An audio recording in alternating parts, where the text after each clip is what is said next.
नमस्कार साथियों, स्वागत करते हैं आईएएस वॉरियर्स में। एईडीओ का एग्ज़ाम जो है आपको पता है कि 14 अप्रैल से स्टार्ट हो रहा है और संभावित शायद 21 अप्रैल तक आपको चलेगा। इस बीच में 2 दिन एग्ज़ाम है, कुछ लैंग्वेज के पेपर हैं, हिंदी इंग्लिश के। उसके बाद से जनरल एप्टीट्यूड है जिसमें मैथ्स रीजनिंग पूछे जाएंगे और एक जो है आपका जीएस का पेपर है। अब यहाँ वो लगा हुआ है कि क्या हम छोड़ दें एग्ज़ाम, किन को एग्ज़ाम देना चाहिए। बहुत सारे लोग कह रहे हैं कि सर अंतिम दिनों में किस चीज़ पे फोकस करें। बहुत लोगों के बहुत तरह का डाउट है। सारे डाउट को मैं क्लियर करूंगा, अंतिम समय में कुछ चीज़ें बताऊंगा, इतना कम से कम आप देख लीजिएगा। मेजोरिटी ऑफ क्वेश्चंस आपको वहाँ से पूछे जाएंगे, ठीक है। तो चलिए सेशन को स्टार्ट करते हैं। जो लोग मिलाए होंगे और चैनल को सब्सक्राइब करिएगा। टेलीग्राम ग्रुप का लिंक है डिस्क्रिप्शन में, उसे ज्वाइन करिएगा किसी भी अपडेट के लिए। तो हम इसमें देखेंगे क्योंकि पर्सनल एक एक आदमी को बताना कि सर लास्ट टाइम पे क्या कर ले, ये सारी चीज़ें, क्योंकि समय तो बचा नहीं है। आज 11 तारीख हो गया और इसके बाद मात्र है कई लोग सारे जो दिल्ली से आ रहे हैं वो ट्रेन वगैरह में हैं, और जो लोग जो है आपको बिहार में है वो 1-2 दिन में मंडे को शायद सेंटर के लिए वो लोग निकल भी जाएंगे, ठीक है। तो समय ज़्यादा नहीं है, लेकिन फिर भी जो है लास्ट टाइम पे ही चीज़ें देखी हुई जो चीज़ें होती है वो काम आ जाती है। तो चलिए सेशन को स्टार्ट करते हैं और देखते हैं कि क्या क्या पे हम फोकस करना चाहिए। क्रमवार हम बात करते हैं सीरियली कि किस किस चीज़ पे। देखिए, सबसे पहले हम बात करेंगे कि मैथ्स रीजनिंग का जो चीज़ है, मैथ्स रीजनिंग जो है, तो मैथ्स रीजनिंग अभी प्रैक्टिस करने का चीज़ नहीं है, क्योंकि अब समय आपके पास प्रैक्टिस का बिल्कुल नहीं है। तो अगर मैथ्स रीजनिंग आप नहीं भी किए हैं ना, या फिर कुछ लोग किए भी अगर होंगे, तो आपको लास्ट टाइम में क्या करना है, इसके टॉपिक को क्या करना है, क्वेश्चन के थ्रू रिवाइज नहीं करना है आपको।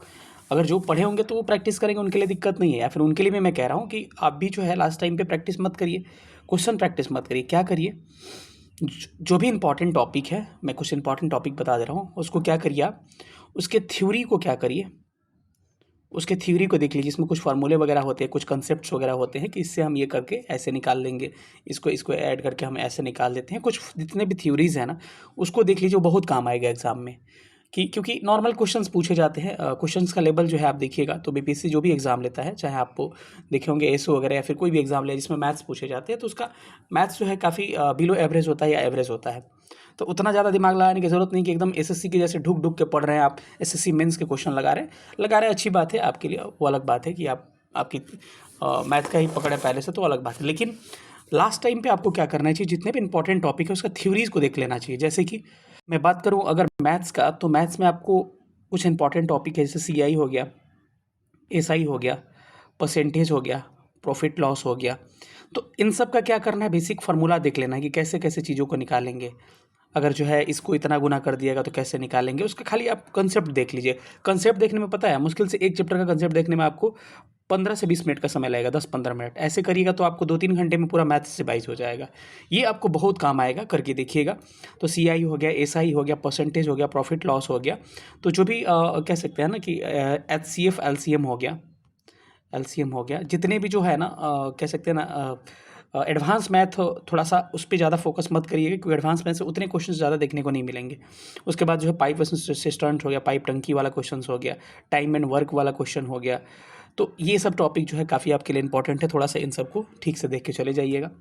अगर बात करें हम रीजनिंग का, तो रीजनिंग में आपको क्या करना होगा, जैसे इसका जो कुछ इंपॉर्टेंट टॉपिक जैसे कोडिंग डिकोडिंग हो गया, उसके बाद से मिसिंग नंबर हो गया, उसके बाद से आपका पूछा जाता है जो है एनालॉजी से क्वेश्चन पूछा जाता है, क्लासिफिकेशन से क्वेश्चन पूछा जाता है।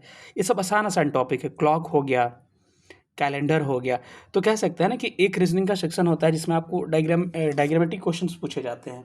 आप देखे होंगे रीजनिंग जो है, आपको पता है कि रीजनिंग के 2 पार्ट होते हैं। एक होता है वर्बल पार्ट और एक होता है नॉन वर्बल पार्ट, ठीक है। तो आपको क्या करना है कि नॉन वर्बल पार्ट को आपको कम फोकस करना है, या ना के बराबर फोकस, थोड़ा सा फोकस देख लेना है।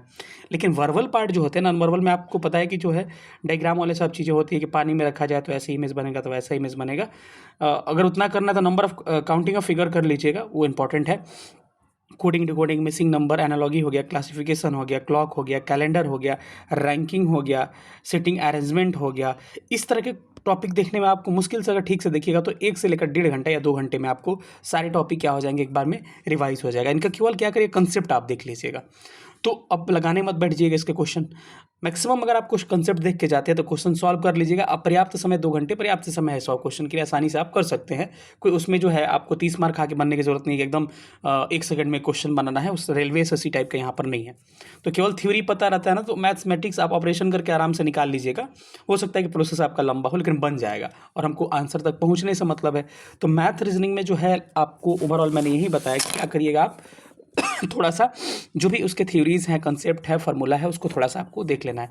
एडवांस मैथ में भी कुछ अलजेब्रा वगैरह देख लीजिएगा, वहाँ से हो सकता है सवाल पूछने, अलजेब्रा हो गया, मेंसुरेशन हो गया, ज्योमेट्री हो गया, थोड़ा थोड़ा देख लीजिएगा, शायद सवाल वहाँ से पूछे जाए, क्योंकि मैथ्स का सेक्शन ठीक ठाक है इसमें। अब जो दूसरा सेक्शन है आपका जीएस का सेक्शन, लैंग्वेज भी बात कर लेते हैं। जीएस का सेक्शन है। अब जीएस का सेक्शन में एक तो हो गया करंट का सेक्शन, तो करंट आपको हमको लग रहा है कि 71वीं के लिए पढ़े होंगे, उसी को 2-3 महीना क्या करिए ऐड कर लीजिए, लगभग फरवरी तक का करंट आपको ठीक से कर लेना चाहिए। ठीक है, तो जो पहले का पढ़े हैं उसको चार्ट वगैरह देख लीजिए, अपॉइंटमेंट हो गया, इंडेक्स हो गया, आपका एक्सरसाइज हो गया, और मंथली करंट वगैरह थोड़ा बहुत आप जो भी इंपॉर्टेंट है एक बार देख लीजिए। ठीक है, और करंट के अंतर्गत इकोनॉमिक सर्वे बजट जो है ना, इसको देख लीजिए, बिहार का, कम से कम बिहार का देख लीजिए। अब सवाल उठता है कि पिछले साल वाला करेंगे, इस साल वाला करें, तो देखिए मैं अब इस पर कोई श्योरिटी आपको नहीं दूंगा। हो सकता है कि जनवरी में पहले पेपर संभावित था, तो पेपर पहले से सेट होगा, तो वहाँ का भी आ सकता है, यहाँ का भी आ सकता है। तो दोनों बजट करंट अफेयर, जैसे कि इकोनॉमिक सर्वे बजट, दोनों को इकोनॉमिक सर्वे पर ज़्यादा फोकस करना है आपको, दोनों साल का, पिछले वर्षों का और इस वर्ष का भी क्या करना है आपको, कम से कम मेन चीज़ देख लेना है। जैसे कि जो है पर कैपिटा इनकम कितना है, जो है पर कैपिटा इनकम लगभग आसपास ही रहता है, तो बस फैक्ट उसका देख लीजिएगा। जो है कि किस जिला का पर कैपिटा इनकम ज़्यादा है, किसका कम है, जो है जीडीपी ग्रोथ रेट कितना, जीएसडीपी ग्रोथ रेट कितना है आपका। उसके बाद से जो है प्राइमरी सेक्टर का, सेकेंडरी सेक्टर का, टर्शियरी सेक्टर का कितना कितना योगदान है, क्या क्या रोल है। ठीक है, तो मेन जो चीज़ है ना, बस इतना देख लीजिएगा, आपके क्वेश्चन बन जाएगा। फिजिकल डेफिसिट, राजस्व घाटा जो है कितना है, राशि उसकी कितना परसेंटेज में है। तो ये 4-5-10 डाटा देखने में कोई ज़्यादा समय लगेगा नहीं, दोनों सालों को देख के कंपेयर कर लीजिएगा कि मानिए कि फिजिकल डेफिसिट अगर पिछला साल का अगर मानिए कि 2.98 है, अगर मानिए इस बार कुछ बढ़ा हुआ है, ठीक है, क्योंकि इस बार वाला डाटा मैंने भी अभी देखा नहीं है, तो आप देखिएगा तो वहाँ से कंपेयर करके देख लीजिएगा। 2.98 था, तो हो सकता है कि 3 या 4 जो भी हो गया होगा, कंपेयर कर लीजिएगा। तो आप कंपेयर करके पढ़िएगा तो आपको परेशानी नहीं होगा। ठीक है, और बजट में जो है मुख्य फोकस बिंदु जो है, कितना का बजट है इस बार का, किन किन क्षेत्रों पर फोकस किया गया है, सबसे ज़्यादा बजट जो है अलाउड किस सेक्टर को किया गया है, हेल्थ सेक्टर को किया गया, कि एजुकेशन को किया गया है, कितना अमाउंट है जो सबसे हाईएस्ट वाला है और कितना परसेंटेज है उसका। तो थोड़ा थोड़ा दोनों को देख के कंपेयर करके आप देख सकते हैं। इकोनॉमिक सर्वे बजट जरूरी है, बिहार के एग्जाम में बीपीएससी पूछता है अच्छा खासा क्वेश्चन। बाकी इसमें जो है अगर कोई नंबर अच्छा प्राप्त करना चाहते हो तो सेंसस देख लीजिएगा आप, जनगणना 2011 का देख लीजिएगा। ठीक है, जातीय जनगणना भी साथ में आपको देखना पड़ेगा। साथ ही साथ बिहार के करंट अफेयर्स की अगर कोई बुक मिल रहा है मार्केट में, तो केवल थोड़ा सा बिहार का करंट अफेयर जो चर्चित रहे हैं, बहुत ज़्यादा चर्चा में रहे हैं। जैसे ऐसा करंट अफेयर अंदर का नहीं पूछेगा, अंदर का पूछेगा छोड़ दीजिएगा। जो भी चर्चा में पर्सनालिटी रहे हैं, जैसे मैथिली का नाम आप सुने, मैथिली जो है ठाकुर जी हैं, मैथिली ठाकुर जी का आप देख सकते हैं, मैथिली ठाकुर का देख लीजिएगा की चर्चा में है। आप देख सकते हैं कि वैभव सूर्यवंशी चर्चा में है। तो इस तरह का जो भी पर्सनालिटी चर्चा में है, जैसे नीतीश कुमार हमारे जो हमारे सीएम है, वो क्या है राज्यसभा के लिए आपको ओथ लिए हैं। तो ये सब चीज़ें थोड़ा सा इंपॉर्टेंट, जो भी चर्चा, मेरा प्रगति यात्रा हो गई, जो चीज़ें इंपॉर्टेंट, या कोई स्टेब्लिशमेंट हुआ है किसी डिस्ट्रिक्ट में, कुछ स्पेशल पार्ट बना है इंडस्ट्री के लिए, तो उसको देख लीजिएगा मेन चीज़। तो आपको यहाँ से पूछे जा सकते हैं वैसे सवाल। रहा बात स्टैटिक का, तो स्टैटिक का क्या करना है ना, कि जो भी कोई ऑनलाइनर टाइप का बुक अगर आप मिले ना, जैसे मॉडर्न हिस्ट्री का देख लीजिए, जो मॉडर्न हिस्ट्री इंपॉर्टेंट है, पूछा जाता है, तो जो भी ऑनलाइन लाइनर टाइप का बुक मिल जाए, अगर आपके पास शॉर्ट नोट्स बना हुआ है तो आप उसकी रिवाइज करिए, ज़रूरत नहीं इसको करने का। लेकिन आपके पास शॉर्ट नोट्स नहीं बना है तो क्या करिए कि जो भी ऑनलाइनर टाइप का बुक है उसको क्या करना है, केवल जैसे कि क्राउन हो गया, तो क्राउन से मॉडर्न हिस्ट्री उठाना है और 1-2 घंटे में पूरा पढ़ जाना है।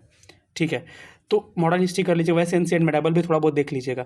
उसके बाद से जो हो गया दूसरा वीक सेक्शन आपका साइंस का सेक्शन हो गया। तो साइंस के लिए अब तो पूरा डीप में जाने का समय नहीं है, लेकिन जो भी लूसेंट वगैरह से आप एक बार पूरा मेन थ्योरी जो होगा, आप साइंस का लूसेंट वगैरह से क्या करिएगा, एक बार कर लीजिएगा, जो मेन चैप्टर है। ठीक है, फिजिक्स का, केमिस्ट्री का, बायोलॉजी का। ठीक है, केवल थ्योरी अभी देखिए, क्वेश्चंस पे आपको फोकस करने की जरूरत नहीं है। टेस्ट सीरीज वगैरह बिल्कुल अभी नहीं लगाना है, लास्ट में आपको मैं सजेशन दे रहा हूँ, याद रखिएगा।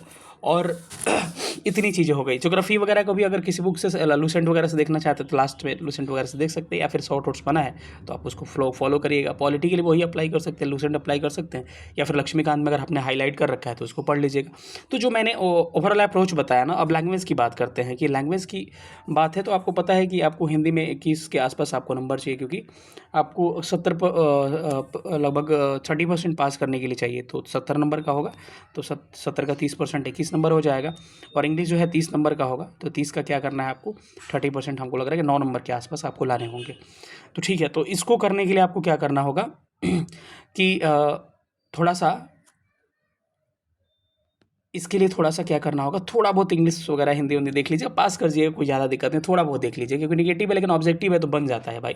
उतने तो हिंदी और इंग्लिश आपके कमज़ोर नहीं होंगे, होंगे तब भी बन जाता है लगभग। थोड़ा बहुत अगर देखना हो तो देख लीजिए, संज्ञा सर्वनाम ये सब देख लीजिएगा थोड़ा बहुत, उसमें भी थोड़ा सा ग्रामर वगैरह देख लीजिए, क्वेश्चन बन जाते हैं। ठीक है, तो उतना लोड लेने की ज़रूरत नहीं है। अब रहा एक बात लास्ट में इंपॉर्टेंट बात है कि सबसे बड़ी बात है ना कि आपको ये फोकस नहीं करना है कि 935 सीट और इतने लाख कैंडिडेट बैठ रहे हैं, 10 लाख कैंडिडेट बैठ रहे हैं, इस बात पे फोकस नहीं करना। आपको एक टारगेट लेके चलना है कि हमको 150, 155, 160 के करीब में अगर एक बार कैटेगरी है तो हमको स्कोर मान के चलिए कि हमको टारगेट लेना है, कितना करना है। कौन बैठ रहा है कौन नहीं बैठ रहा है कैसा पेपर, उससे मतलब हमको नहीं है। ठीक है, तो अपना एक टारगेट लेके चलिए, उतना ये करिए, कोशिश करिए कि जीएस में जो है 75-80 नंबर का स्कोर जो है 75 के आसपास या 70 के आसपास, 70-75 के आसपास जीएस में आप स्कोर कर पाए। और अगर आप मैथ्स रीजनिंग में अगर 80-85 के आसपास स्कोर कर पाए तो आपका चांस है कि आप आराम से आपका मेरिट बन जाएगा। ठीक है, अब रही बात कि कई लोग का मैथ्स बहुत अच्छा है तो हो सकता है यहाँ पे 95 भी स्कोर कर सकते हैं, 98 भी स्कोर कर सकते हैं, लेकिन यहाँ पे उनका स्कोर डाउन जाएगा, 55 चला जाएगा, 50 चला जाएगा, मिला जुला के वही आ जाएगा या उससे नीचे चला जाएगा।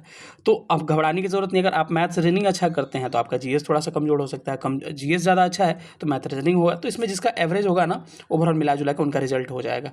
और पता है कि सबसे बड़ा बात जो है रिजल्ट के लिए पॉजिटिव अप्रोच होता है और आत्मविश्वास होता है। आत्मविश्वास आपका अगर ठीक है, आप कॉन्फिडेंट है कि हम कर सकते हैं, तो अपने आप लेके आइए कि हम कर सकते हैं। ठीक है, तो जाइए वहाँ से आराम से एग्ज़ाम दीजिए। बेस्ट ऑफ लक सबको, और जिनका भी 14-15 को एग्ज़ाम है उनके लिए बेस्ट ऑफ लक। अभी जो आगे क्या है 17-18 या फिर 20-21 तो अभी टाइम है। ठीक है, तो बस ध्यान रखिएगा, हाँ अच्छे से एग्ज़ाम दीजिए, ज़रूर आपको सफलता मिलेगी। बहुत बहुत धन्यवाद, आशीर्वाद आपके साथ। Thank you so much, love you all.